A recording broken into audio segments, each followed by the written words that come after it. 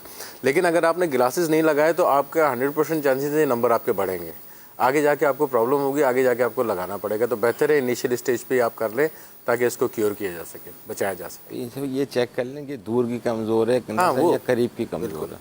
اگر دور کی کمزور ہے تو پھر مستقل گلاس لگانے پڑتے ہیں, اور اگر قریب کی کمزور ہے تو عموماً ریڈنگ گلاس میرے پاس ریڈنگ گلاس رکھے ہوئے ہیں, میں رکھتا ہوں اپنے پاس. میں یہ جہاں پر مجھے لگتا ہے کہ زور آ رہا آنکھوں پر تو میں پہن لیتا ہوں. مستقل پہننے کے اللہ کا شکر حاجت نہیں رہتی, قریب کے ہیں, لیکن ریڈنگ کے ٹائم پر تو پہننا ضروری ہو جاتا ہے. اور بعض اوقات وہ میسیج وغیرہ آتے ہیں تو وہ لیٹر اتنے چھوٹے ہوتے ہیں کہ پھر اس کے لیے بھی پہننا پڑتا ہے. اب خلیل بھائی کچھ آپ کے پاس جی اس طرح کے کوئی بھی مریض ہو ان کے لیے اگر آپ آنکھوں کے حوالے سے سبزی عرض کرتا ہوں، جیسے گاجر ہے، پالک ہے اور بند گوبھی وغیرہ جو ہے یہ آنکھوں کے حوالے سے بہت زیادہ مفید ہے۔ اسی طرح سے پھلوں کے اندر آپ سیب کا استعمال زیادہ کریں، گاجر کا تو میں نے عرض کیا اس کا جوس بنا کر پیا جائے، آڑو ہے یہ بہت زیادہ آنکھوں کے لیے بہت زیادہ مفید ہے، بالخصوص جن لوگوں کو رات کو کم نظر آتا ہے ان کے لیے آڑو جو ہے یہ بہت زیادہ مفید ہے، آڑو پیچ جسے کہا جاتا ہے یہ بہت زیادہ مفید ہے۔ اسی طرح سے ایک بہت ہی پیارا علاج ہے، آسان بھی ہے، کہ مچھلی کا سر جو ہوتا ہے اس کا سوپ بنا کر پیا جائے، تو یہ آنکھوں کی بصارت کو، بینائی کو جو ہے بہت زیادہ بڑھاتا ہے۔ اسی طرح سے ایک نسخہ، ایک گھریلو علاج عرض کرتا ہوں، گھر میں بنا کر آپ رکھ لیں، کوئی بھی اس کو مستقل استعمال کریں گے تو اللہ نے چاہا تو آنکھوں کی روشنی کے حوالے سے بہت فائدہ مند ہوگا۔ سونف، اسے بادیان بھی کہا جاتا ہے، نمبر 2 مصری اور نمبر 3 بادام، یہ تینوں چیزوں کو آپ 100 گرام لے لیں، ہم وزن لے لیں ایک جیسا، اور اس کے اندر 12 گرام دکنی مرچ شامل کر لیں اور پھر اس کو پیس کر رکھ لیا جائے، صبح و شام اگر دودھ کے ساتھ اس کو استعمال کیا جائے تو انشاءاللہ عز و جل فائدہ ہوگا۔ اسی طرح سے سبزے پر نظر کرنا، یہ بھی جو ہے نظر کو تیز کرتا ہے۔ آپ کچھ فرمائیں۔ آنکھوں کی بینائی اگر کمزور، زمزم شریف کو دیکھنے سے بھی نظر تیز ہوتی ہے، قبلہ رو بیٹھنے سے بھی نظر تیز ہوتی ہے، سبزہ دیکھنے سے بھی نظر تیز ہوتی ہے۔ امام شافعی رحمۃ اللہ تعالیٰ علیہ نے یہ 2-4 چیزیں ارشاد فرمائی۔ آنکھوں کی بینائی اگر کسی کی کمزور ہو چکی ہو تو ہر نماز کے بعد 1 مرتبہ آیت الکرسی شریف پڑھنا شروع کریں، اللہ لا الہ الا هو الحی القیوم، اور جب آیت الکرسی شریف کے اس حصے پر پہنچیں ولا یعودہ حفظہما، تو اب اپنے دونوں ہاتھوں کی انگلیاں آنکھوں پر رکھ لیں اور ولا یعودہ حفظہما اس کی تکرار کریں 11 مرتبہ پڑھیں، پڑھ کر آخر میں وہو العلی العظیم 1 مرتبہ پڑھ لیں۔ جب یہ اس انداز سے آیت الکرسی شریف پوری ہو جائے تو اب اپنے دونوں ہاتھوں کی انگلیوں پر دم کر کے آنکھوں پر پھیر لیں۔ اعلیٰ حضرت رحمۃ اللہ تعالیٰ علیہ نے ارشاد فرمایا کہ اگر کوئی مستقل مزاجی کے ساتھ عمل کرے تو کبھی وہ نابینا نہیں ہوگا، اور اس وظیفے کی خاصیت یہ ہے کہ آنکھوں کی بیماریاں، آنکھوں کی کمزوری، بینائی کی کمزوری سب اللہ کی رحمت سے دور ہو جاتی ہیں۔ سبحان اللہ۔ ماشاءاللہ جی اذان سنتے ہیں آپ، سننی چاہیے، جب اشہد ان محمد رسول اللہ کہا جائے تو آپ مؤذن کے کہنے کے بعد پھر کہیں اشہد ان محمد رسول اللہ، یہ کہتے ہوئے آپ اپنے دونوں انگوٹھے چوم لیں اور آنکھوں سے لگائیں اور دعا پڑھیں قرۃ عینی بکا یا رسول اللہ۔ انشاءاللہ تعالی اس کو بھی اپنی عادت میں لیں، آنکھوں کی روشنی بھی مدینہ ہو جائے گی اور نور مصطفیٰ کے صدقے آنکھوں کا نور بڑھے گا انشاءاللہ۔ اللہ سبحان اللہ سبحان اللہ۔ جی کال شامل کرتے ہیں۔ میں مقبول احمد لاہور سے بات کر رہا ہوں۔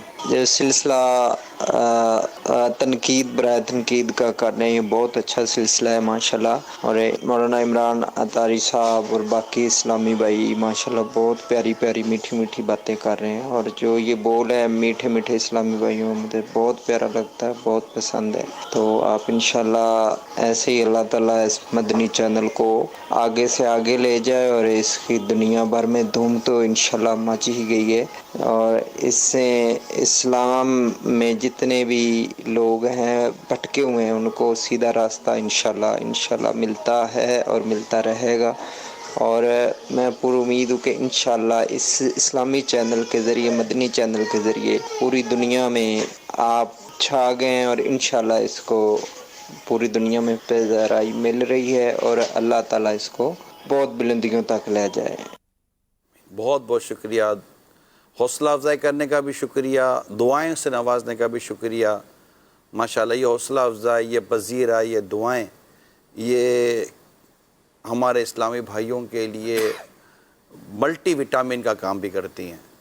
حوصلہ افزائی سے ماشاءاللہ کام بڑے بہتر ہوتے ہیں، اور یہ حوصلہ افزائی کی عادت اگر ہمارے ان لوگوں کو بھی مل جائے نا جو کام لینا چاہتے ہیں تو انشاءاللہ کام بہت ہی عمدہ ہو جائیں گے۔ کہ ہمارے ایک طبقہ ہے جو حوصلہ افزائی سے شاید اس کو چیڑ ہے یا اس کو اس کی ایک مینٹلٹی یہ ڈیولپ ہو چکی ہے کہ حوصلہ افزائی کرنے سے بگڑ جاتے ہیں لوگ. کبھی نہیں بگڑتے. حوصلہ افزائی کرنے سے لوگ سنورتے ہیں, لوگوں کو ہمت ملتی ہے, موٹیویشن ملتی ہے. مگر وہی حوصلہ افزائی سچی ہو اور ایک لمٹ کے اندر ہو, اور اس میں خوشامد نہ ہو, جھوٹ نہ ہو, منافقت بھی اس میں نہ ہو, تو آپ پذیرائی کریں, حوصلہ افزائی کریں, دعاؤں سے نوازیں. میرے آقا صلی اللہ تعالی علیہ وسلم نے اپنے پیارے پیارے صحابہ کرام علیہ رضوان کی بھرپور حوصلہ افزائی فرمائی, انہیں بہترین القابات سے نوازا اور انہیں بڑے خوبصورت کلمات ان کو عطا فرمائے, جو کہہ سکتا ہوں کہ ان کی زندگی کا سرمایہ تھے. اور آج کئی ایسے صحابہ ہیں جنہیں ہم ان ناموں سے یاد کرتے ہیں جو نام انہیں پیارے مصطفیٰ کریم صلی اللہ تعالی وسلم نے عطا فرمائے تھے. تو پھر مختلف مواقع پر بڑی ہمت بڑھانا, بڑے حوصلے بڑھانا, پھر خود پیش ہونا. غزوہ خندق کے موقع پر جب صحابہ کرام خندق کھودتے تو میرے آقا صلی اللہ علیہ وسلم بھی از خود ان میں شریک ہو گئے تھے, اور حتیٰ کہ آپ کے شکم مبارک نے پیٹ مبارک سے گرد بڑھ کر لپٹ کر اس کے بوسے لیا کرتی تھی, اور اشعار پڑھے جاتے تھے, اور میرے آقا بھی ان کے ساتھ مل کر اشعار پڑھتے تھے, اور پھر ایک وقت آتا سب مل کر اشعار پڑھا کرتے تھے. اور بڑا مطلب کہ ایک آپ خود سوچئے کہ غزوے کا وقت, خندق کھودی جا رہی ہے, دشمن کے مطلب کہ لڑائی کا وقت ہے, اور پھر یہ کیفیت ہوتی. تو جب ایک آپ کی قیادت آپ کے ساتھ کھڑی ہے اور وہ بڑھ کر آپ کے ساتھ یہ کام کر رہی ہوتی ہے نا, تو پھر اس کے اثرات کچھ اور ہی ہوا کرتے. غزوہ بدر میں میرے آقا صلی اللہ تعالی وسلم میدان بدر میں موجود تھے. غزوہ خندق میں میرے آقا غزوہ احد میں میرے آقا مقام احد پر ہی موجود تھے. تو یہ مطلب ایک, اور کئی جگہوں پر بھوک تو میرے آقا صلی اللہ علیہ وسلم نے بھی بھوک برداشت فرمائی, اور بھوک نے میرے آقا کی بارگاہ میں 12 حاضریاں دی ہیں. اور تو صحابہ کرام علیہ رضوان ملاحظہ کر رہے ہیں کہ ہمارے آقا کی بارگاہ میں جب بھوک حاضری دے رہی ہے تو انہوں نے بھی بھوک کو سینے سے لگایا. اسی طرح بہت ساری چیزیں ایسی ہیں کہ میرے آقا صلی اللہ علیہ وسلم کے کاشان اقدس گھر مبارک میں کہتے کئی دنوں تو چولہا نہیں جلتا تھا, بلکہ آقا فرماتے ہیں کہ کئی دنوں تو 2 کالی, روایت میں آتا ہے کہ 2 کالی چیزوں پہ گزارا ہوتا, ایک پانی اور ایک کھجور. تو یہ چیزیں ہوا کرتی تھیں. اب جو غلام ہیں, جو صحابہ کرام علیہ رضوان ہیں, یہ دیکھ رہے ہیں کہ آقا دو جہاں صلی اللہ علیہ وسلم کس کیفیت کے ساتھ زندگی گزار رہے ہیں, اور یہ سب اختیاری تھا میرے آقا صلی اللہ علیہ وسلم کے لیے. ورنہ آپ اشارہ فرماتے تو پہاڑ سونے و چاندی کے ہو کر آپ کے ساتھ چلنا شروع کرتے, قدموں میں لوٹ کر وہ مطلب اپنی وہ سعادت سمجھتے. تو یہ چیزیں ہیں.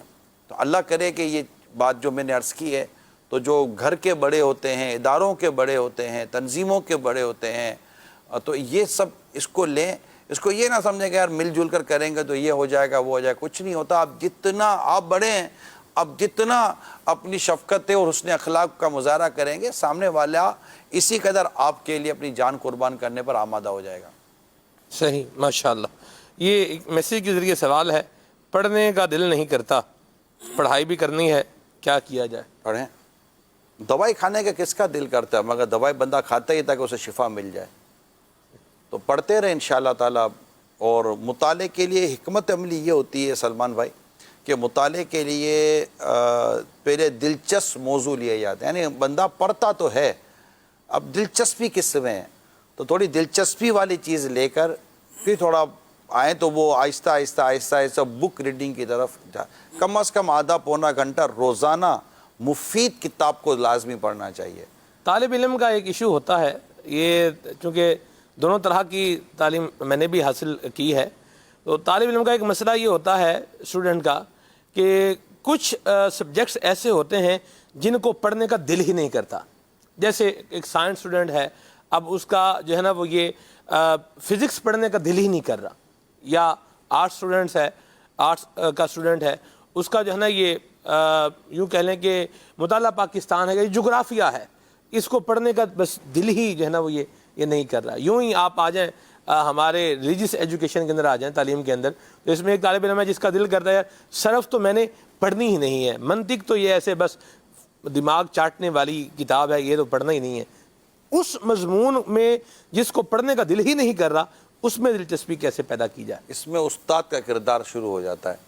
بچے کو دوائی جب بھی ڈاکٹر دیتا ہے نا میٹھی کر کے دیتا ہے. استاد سبجیکٹ کو اتنا ایزی کر دیتا ہے واہ کہ طالب علم اس کو قبول کرنے میں کامیاب ہو جاتا ہے. استاد کا کام ہے یہاں پر, استاد کا کردار ہے. یہ ایک دو کے ساتھ نہیں ہے, لاکھوں کروڑوں اسٹوڈنٹ کے ساتھ یہی پرابلم ایسی ہوتا ہے. بات. ٹھیک ہے, آپ کو شاید کوئی ایسے شاگرد ملیں گے, اسٹوڈنٹ ملیں گے جو تمام سبجیکٹ میں انٹرسٹ لے رہے ہوتے ہیں. پاس ہونے کے لیے انٹرسٹ لینا اور بات ہے, لیکن ایک سیلف انٹرسٹ ہوتا ہے, دلچسپی ہوتی ہے. کسی سبجیکٹ میں ہوتی, کسی سبجیکٹ میں نہیں ہوتی. جس میں نہیں ہوتی نا, اب اس کی وہ سمجھ میں نہیں آ رہا ہوتا. جیسے جیسے وہ سمجھ میں نہیں آ رہا ہوگا نا, دلچسپی کم ہوتی چلی جائے گی, کوفت ہوگی.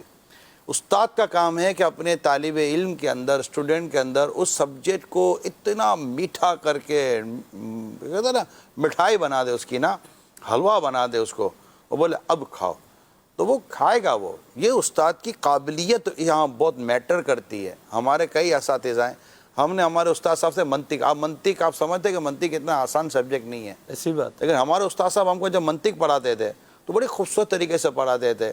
بلکہ ہمارے استاد صاحب نے ہمیں جو نحو پڑھائی نہیں, ہمیں استاد صاحب نے نحو لکھوا, ہم روز نحو لکھتے تھے. واہ, اتنی موٹی کاپی تیار ہوئی تھی, اتنی موٹی کاپی. یعنی کہ وہ نحو جو انہوں نے لکھوائی تھی, اگر آج آ جائے اور اس کو پڑھانے والے آ جائیں, شاید ہی کوئی طالب علم ہو جس کے لیے نحو پڑھنا مشکل ہو جائے.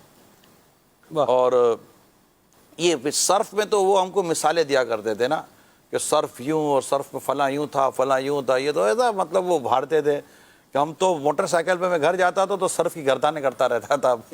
یہ سمجھے, تو یہ ہمیں یہ سب یہ کیا, حالانکہ کتنا وہ گرامر ہے نا, گرامر میں نارملی دلچسپی نہیں ہوتی. نہیں, ایسی بات. اب یہ کہ چونکہ اب لوگ کی ایک سائیکی بدل گئی ہے, تو اب way of teaching, method of teaching, جو ٹاپکس ہیں ان کو ڈیلیور کرنے کے انداز, اب ورچوئل انداز کافی ہے.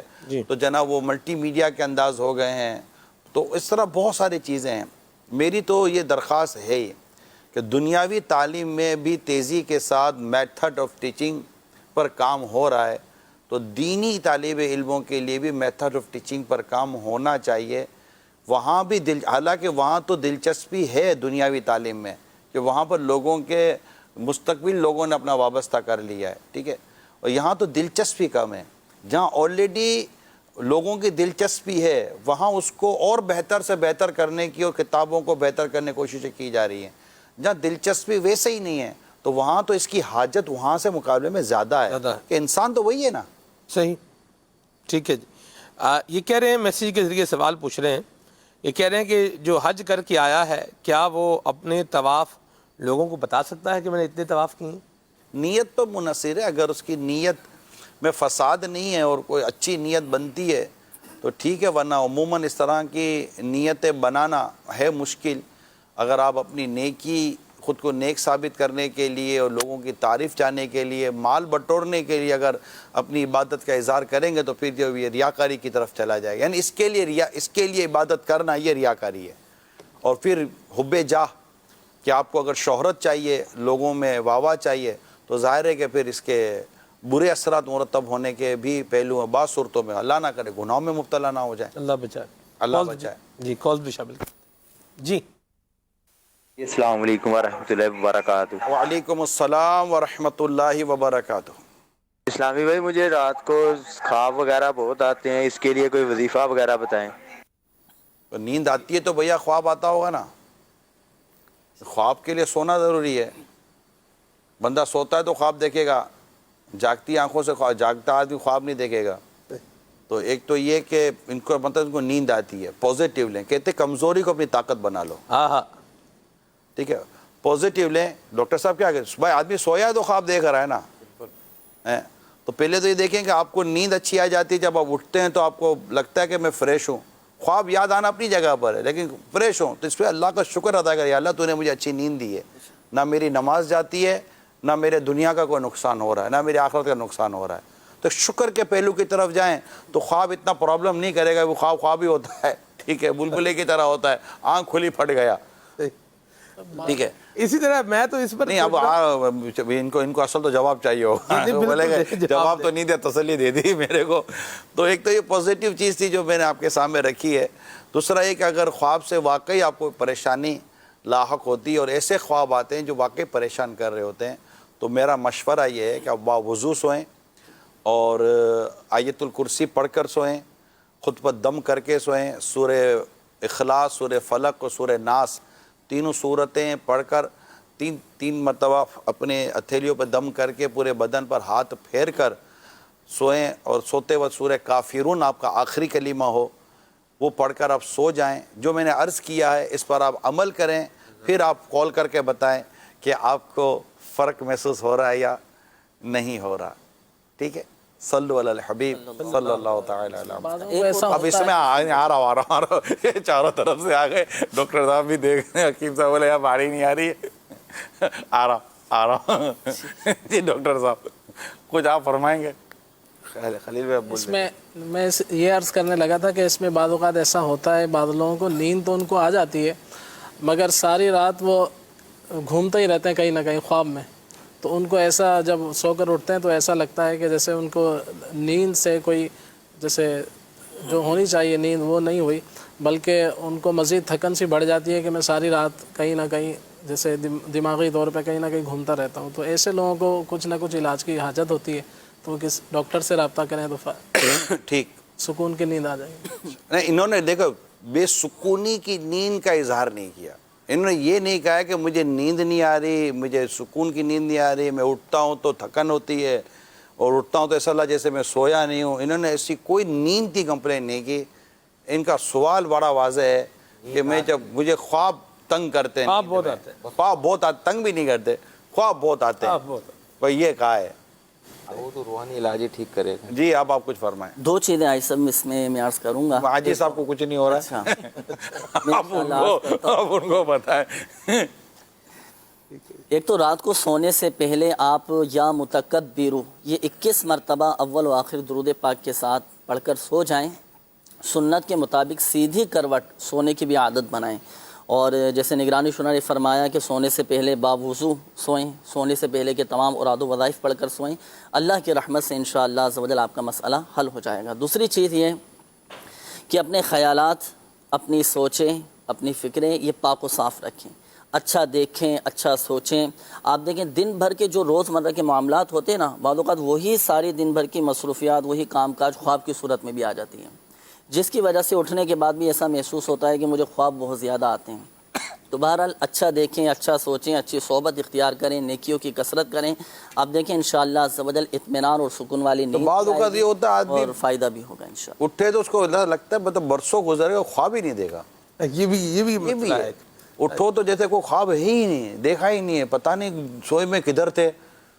واقعی سوئے تھے تو پھر خواب کیوں نہیں آیا؟ اگر خواب آیا ہے تو یاد کیوں نہیں ہے؟ یہ بھی لوگوں کے ساتھ اس طرح کے واقعات ہوتے ہیں. ڈاکٹر زیرک ماشاءاللہ ہمیں یو کے سے جوائن کیا ہے. ہم آپ کو سلسلے میں کیا ویلکم کرتے ہیں, مرحبا کرتے ہیں, جو بھی کرتے ہیں آپ لے لینا. ٹھیک ہے, آپ کچھ فرمائیں. اب آپ ہی ایسے خواب کے موقع پر آئے ہو.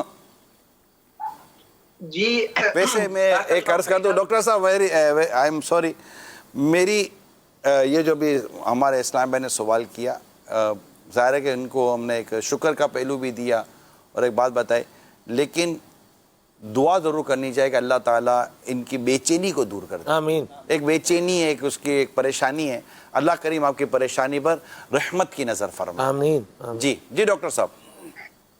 جی اس پہ ماشاءاللہ جنید بھائی نے بھی جو ہے اس طرف توجہ دی. نفسیاتی طور پر یہ ہوتا ہے کہ خواب جو ہمارے دن کے دوران جو ذہن کی سوچیں ہیں اس کی عکاسی کرتے ہیں, اور ظاہر ہے کہ اگر جو دن بھر میں ہم سوچتے رہیں گے تو بعض دفعہ خواب جو ہے اس حوالے سے آتے ہیں. سوچیں اگر منتشر ہوں گی, پریشانی کا شکار ہوں گے, مشکلات کو سامنا کرنے کی جو ہے وہ صلاحیت نہیں ہوگی, یا دیگر اس طرح کے حوالے سے بعض دفعہ یوں بھی ہوتا ہے کہ دیگر چیزیں تو ٹھیک ہیں لیکن میں اپنی سوچوں کا رخ جو ہے وہ مجھ سے کنٹرول نہیں ہو پا رہا, کبھی کدھر کی سوچ آتی ہے, کبھی کس طرف کی سوچ آتی ہے.